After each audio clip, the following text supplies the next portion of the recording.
Professor Darrell Hamamoto joins us. Thank you so much. I wanted to air that just to break down what you're talking about. I'm going from memory, but I think the first time you visited with us was maybe 6 months ago, and you were predicting they were trying to start a massive new racial division along every line as their social engineering program goes into high gear. That has indeed happened, Professor, as you predicted it. One of the top experts on this type of social engineering. Break down what you currently think's going on.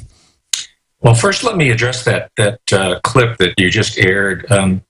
For me, the way I look at it, this is a living example of the woman who's a product, most likely, of multi-generational state-managed welfarism, which upper middle class and professional blacks in the professions and the service industry manage as a comprador class. This is what you see on Fox News and CNN and individuals going on talking about how your children belong to the state, versus a recent immigrant from Africa, south of the Sahara, whose family does not have a history of welfarism, who are entrepreneurs and are interested in only earning a livelihood for their families. But perhaps a better representation of sentiment amongst the black underclass is a very poignant encounter between Joel Gilbert, the director, in his new DVD, his documentary. I think it's called A Place Called Utopia, where he goes into a Detroit neighborhood and interviews welfare recipients, so-called welfare, because it's not really welfare. It's modern neo-plantation slavery. And he polls them, he's canvassing them, he's trying to get their sentiments, their ideas about what it's like. And it's quite impressive, the sense of not just struggle, but resistance to this system that's keeping them down. They're dimly aware of it, and they don't like it. They want off of it. They want to contribute. They want to work. They want to be productive. And that's innate to all humanity. We want to produce. We want to reproduce. We want to extend ourselves as a species into the future. And work is a linchpin of that very idea of civilization. And that's been stripped of us here in America systematically over the years, and it's accelerating. And the bad news, it's now the middle class, including middle class professionals, are the next group to fall.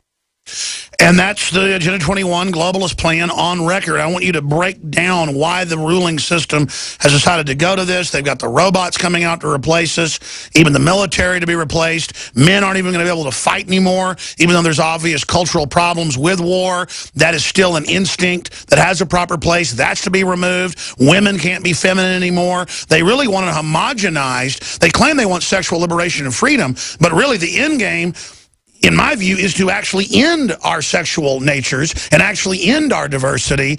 It's an anti-human movement. It's going to be a monoculture, mono-government, monosexuality, mono-everything. It's going to be synthesized into the type of utopian equality that your Huxley-type people have been envisioning for close to 100 years now. But in thinking about some of your earlier comments in today's program, including pension bust-outs and all that, I more and more understand that places like the University of California are really the microcosm of this plan. It's a microcosm of the New World Order, if you will, that will be imposing this regime, and it's in an advanced stage of imposing this regime of GMOs, which are affecting our intellect, our reproductive capacity, bringing in the borderless economy, so-called, sin fronteras, right? The internationhood, the international sovereignty, the genderless society, and then, very importantly, ethnic balkanization. So the question is, these ideas, these pieces of social, political, economic, and cultural engineering don't come out of nowhere. They have a genesis. They have a point of origin. And one of the main points of origin is the University of California. Most of these agenda items that are being implemented by the quote-unquote New World Order are funded by the foundations. I have been a recipient of these foundation grants. And this is what the people who print the money, including private family foundations, they go in there and they set an agenda by doling out money in specific areas only.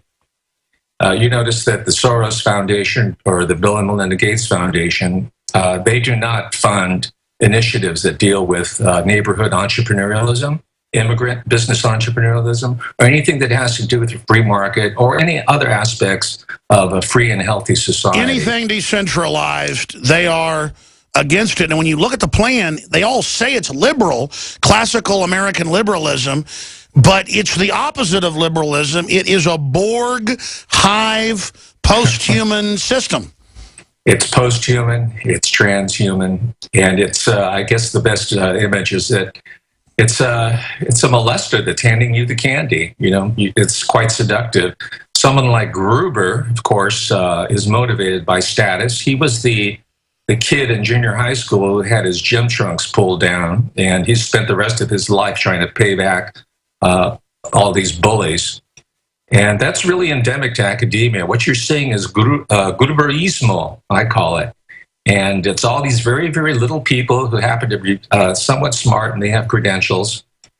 And they're, well, I don't know if I can psychoanalyze, but they're paying back to society, but they're also getting the rewards and their recognition and the accolades by these illusory. Well, sure, I watched a bunch of those videos in full, not just the clips we played, and he would be there teaching professors and PhD students how to lie and how the world really works. So I guess you get a PhD now, according to him, to learn the inside baseball of pure BS. And whereas that always went on from what I've seen in some special PhDs in the last 100 years in this country, in England and Germany, it wasn't like they'd get on C-SPAN and brag about it.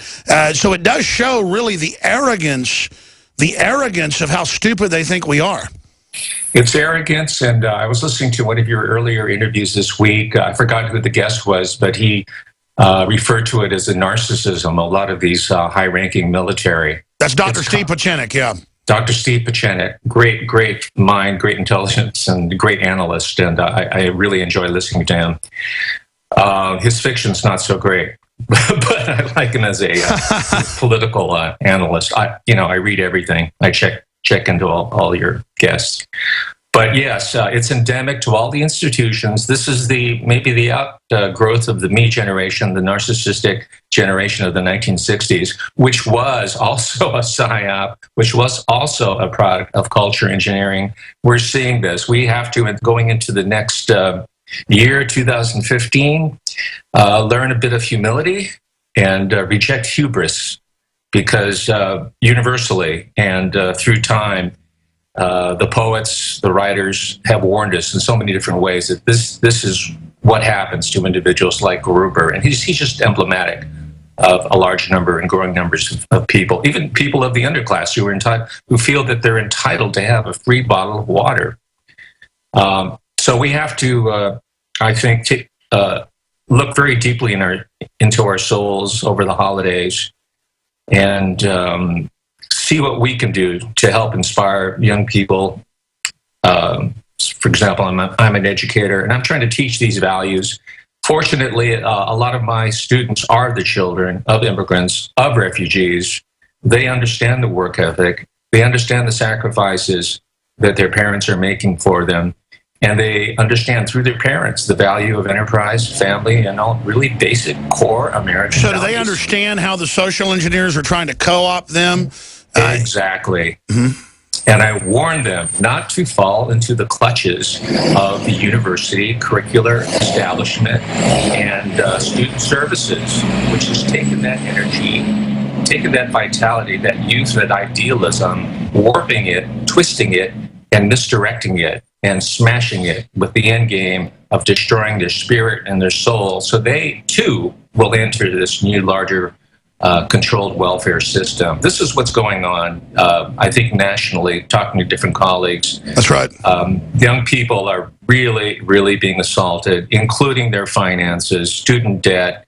It's pretty common now, and even corporate media, that the amount of student debt is much, much worse and higher, and much more, will be more devastating. And they're going to bankrupt education when they're done with the bubble and then nationalize it fully, just like they're going to bankrupt the pensions, then nationalize it. But it's not even nationalized, it's private interest. We're being conquered, and the minute people realize that, it's game over. Now, obviously, the Republican Party's full of a bunch of crooks at the top, but this major political realignment, now Boehner is ignoring all of it. They're going to go with the open border. They're going to go with the banker bailouts. They're going to sign on to derivative bailouts. Just more and more and more. But politically, they did send a bunch of new people there who are trying to fight against that, some of them. But I think the message, even though imperfect, shows there is an awakening happening. There's a mass awakening, even large numbers and growing numbers of self-satisfied professors who live in college towns and think they're immune from the currents of economic decline, and think that they really believe that race, ethnicity, and gender is the end-all and be-all of understanding. And it only explains a really, really small part of the problems that we're facing. So what I have done in order to get them into the tent, so to speak, is to bring to their attention that their security is an illusion. Their retirement, their pension, the UC investment fund has been eyed hungrily by the wolves of Wall Street for many years now, and they're just waiting for an opportune time to go in there for the kill. They're kind of circling the prey right now. They're taking their pulse. But once I make my colleagues aware that this is their strategy, and they have Janet Napolitano in place there, and they've got the MRAPs and the militarized campuses there in case there's any sort of dissent, and they have the students bought off in their little ethnic identity politics going on. They got them nicely balkanized and segregated like the old city of Rome. Precisely. We have all the different factions and perpetual tension. And they bring in presidents or chancellors such as Linda Katehi, who's a Greek national. I don't know if she's even a U.S. citizen, who, according to my research, and this is how you attack them. You do your homework, you find the biography. It's very easy. It's open source. And she comes from a network, an international network to nationalize and socialize and globalize institutions of higher education. Of course, absolutely. And she was one of the leading consultants for the destruction of the higher education system in Greece. Yep. And that is coterminous with the destruction of the larger Greek economy. They go hand in hand. Well, notice how they use mainstream media. This is a formulae to attack and dumb people down, but then that discredits it. Then they just get rid of it entirely and have nothing but direct government pronouncements. This is the plan. The people that sell out to it within 20, 30 years end up being betrayed, and now it's compressing where it's happening quicker and quicker. That's right. Individuals like Linda Katehi and her underlings, and Janet Napolitano, and even Professor Gruber, they think that they can outrun the history train, but they won't be able to. They'll be pulled out beneath it, just like the rest of us, perhaps a little bit later down the line. It really is crazy. I mean, Congress thought they could turn the NSA loose to spy on everybody, and that they wouldn't be spied on and blackmailed by it, and now we know what's going on.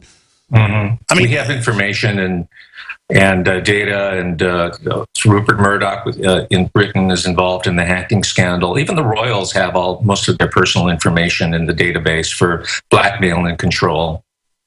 Exactly, and we see all these pedophile scandals coming out now to force England to go into the EU. This is really a diabolical plan. I don't know how the couple thousand people, even the Kissinger Group says it's less than 6,000 people that manage it, only a few dozen families that run it. They have created a monster to dominate us that will be the monster that undoubtedly destroys them. Professor, stay with us. We'll be right back on the other side. I want to take some phone calls for you, but also give you the floor to cover all the hot topics that I know you're covering and what you're telling your students. Professor Darrell Hamamoto from UC, California, is joining us. We'll give the number out when we come back. Stay with us. I want to open the phones up for Professor, who joins us right now, but I want to give him some time, Professor Darrell Hamamoto, to get into any other big points he wants to make here today, to talk about any repercussions he's had. I know they've criticized him before for speaking out about how they're trying to create a Hispanic racial bloc in this country for social engineering purposes and a permanent underclass, because they don't want folks to learn English. It's the world language. They would be upwardly mobile. They want to keep them in their little barrios where the El Jefes can control them, just as we see a permanent underclass